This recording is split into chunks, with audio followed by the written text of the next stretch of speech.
Morning, everyone. It's about 5:30 or 6 in the morning here, November the 4th. This is an update on my Salomon Speed Cross 6s, which are on the left there, the two blue pair. The one that's really bright blue is brand new, so to give you a comparison, I bought 3 pair of them, so I'd have extras. The orangish red pair is the Salomon Speed Cross, Spike Cross, and these are all GTX. And that's the Salomon Speed Cross GTX 5 on the end, the yellow and green, which is pretty much worn out. I'm keeping them just in a pinch or emergency. But so what's been happening? Look at it here.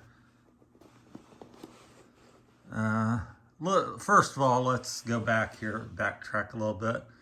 The way I use my shoes, because it has a lot to do with, the way they're working, and it might help you evaluate and stuff. So I wear these shoes for work. I wear these trail running, run on the pavement a little bit, go hiking, just multi-purpose, walks, hiking. I pretty much wear it everywhere. And when I'm hiking and running, trail running, my trails here generally aren't groomed. I call it bushwhacking, where I'll run through a field of weeds or some section to take a shortcut or to explore. So that's a little bit of how I use these shoes. So if you're just strictly trail running and you wear them for a 5-mile run, I'm wearing these 6, 8 hours, 10 hours a day. So that's a little bit of the background. Overall, I'll go through some of the things. So far, I've not noticed any very dirty. Again, just wore these shoes this morning yet when I walked the dog, but so far staying intact. I don't notice any holes or separation of the tread. If I notice something here while we're talking, I'll point it out. So staying together, which is good, because over here on these green ones, after 6 months of use, quite a few issues. Again, these are all GTX. These are the 6s, which I'm really reviewing, and these are the 5s, and that's the Spike Cross there with the carbon spikes, which I highly recommend for your winter running, which is quickly approaching here in Ohio. So, so far the durability and staying together, I would give it a 8 or 9 out of 10. Waterproof, which is the main reason I buy these shoes, remains good, which they have been over the years. So again, 8 or 9 out of 10. Looks, like the looks of them. I kind of like to see them do the heel in a blue and black to blend with the shoe a little bit more. That big black end looks kind of funky, like a doorstop or something, but still a good looking shoe. That would make it better if they would do a little white or blue or something inlay in there, or something just to break that black look up. So looks, again, 7, 8 out of 10.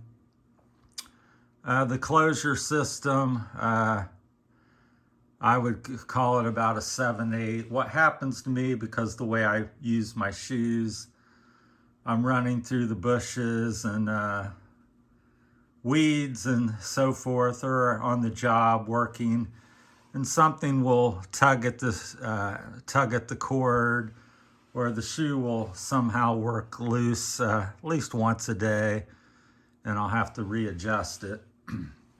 where with the shock cord system, which I have on the Speed Cross 5s, once you get it dialed in, I never move that. And you just slip your shoe on and you go. So works. I really still like that overall, but this isn't bad.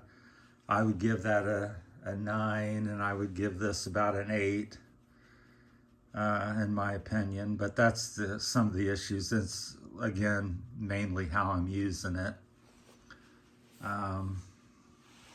Now, my big pet peeve, or the problem I have had with the shoes of all the Speed Cross series, except for the Spike Cross, we'll get into that in a minute, is tread wear, or thread wear, however you want to call it. I'll call it tread wear.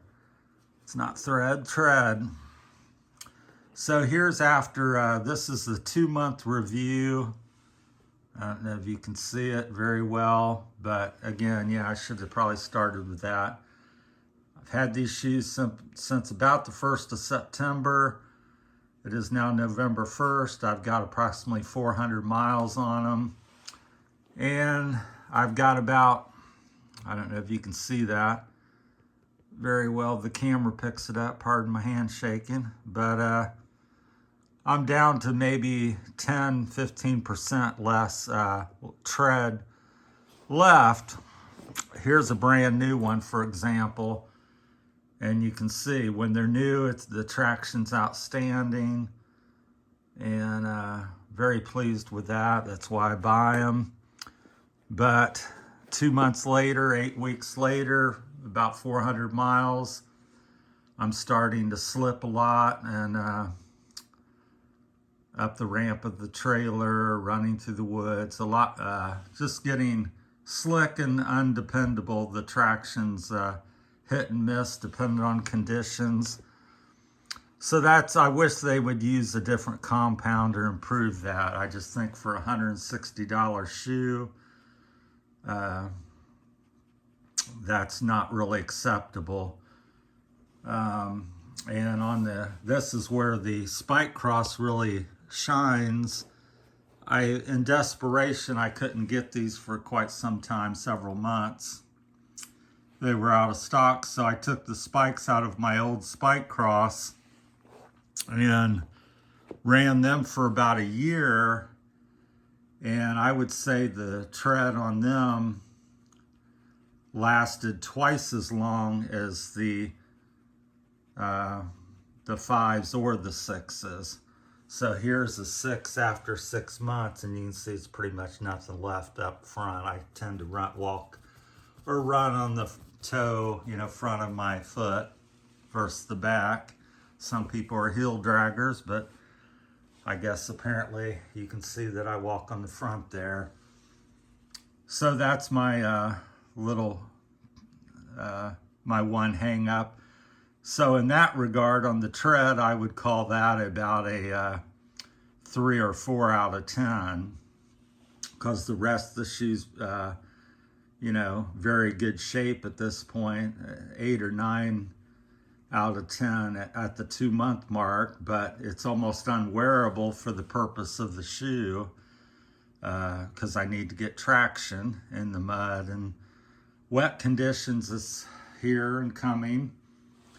And at this point, the shoe's starting to fail. And so that means if I wanted to keep excellent traction, such as like on the new one, I would have to be pretty much throwing them shoes out. So, and I'm not a paid athlete. I'm not a sponsored athlete. I pay full price for these shoes. So is that a problem for you? It depends on your finances and if you're getting a great discount on the shoes. So it's up to you, like many things in life, for you to decide. But for me, I think it's on the expensive side. And if I get to the Philippines, where it's warm all the time and I don't care about waterproof shoes, and my money's more limited over there, then I will be no longer purchasing this type of shoe, because that's you know, quite expensive over there to have this type of shoe and it not have any tread left on after a couple months of use. So I think Salomon should step up and whatever they're doing on the spike cross, incorporate that onto the same rubber compound onto that, because it sure seems to be different from to me. So hopefully that's been helpful. I tried to include some things that I might have left out, and then probably went over quite a few things on the other reviews. So another thing I've noticed, since I've got a little additional time on a lot of YouTubers and stuff, a lot of the bigger channels, you know, they go, well, I've gotten Salomon's give me these shoes and you know, to test and stuff.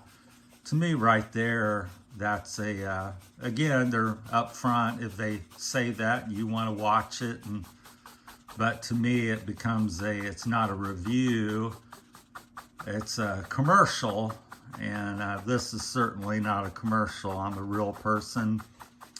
I'm sitting here with my video camera in my living room, making a video, giving you an honest opinion of what I like and don't like about the shoes. So overall, I think they're an excellent shoe. The one problem being the tread wears down excessively quick. So keep that in mind when you're watching these big channels that are, again, I have nothing against big channels or people getting something for free. I just think, I just want to point out that to me, it taints the information when somebody's giving you a shoe, and I'm sure they've given it with some thought on instructions on that you're not going to be able to say too much negative because we've given you the shoes, you know. So it just makes sense to me. But so take that for whatever and keep that in mind when you're watching people's reviews. And I appreciate everything. The noise in the background is my hand shaking. I've got Parkinson's, so it gets shaken when I from time to time. So again, that's part of my real video series here. So anyhow, so hope everything's going well. Channel's doing well. Just give you a quick update. I think we're up to 89 subscribers. Appreciate all of you. Trying to build it and grow the channel. It seems to be catching on and getting more popular, which is great, and I'm thankful for that. And so keep on subscribing and liking and sharing the videos, and we'll keep on putting them out there, me and Rosie, and appreciate everybody out there. So that's about all I can think of for now. If you have any questions or comments, feel free to say them.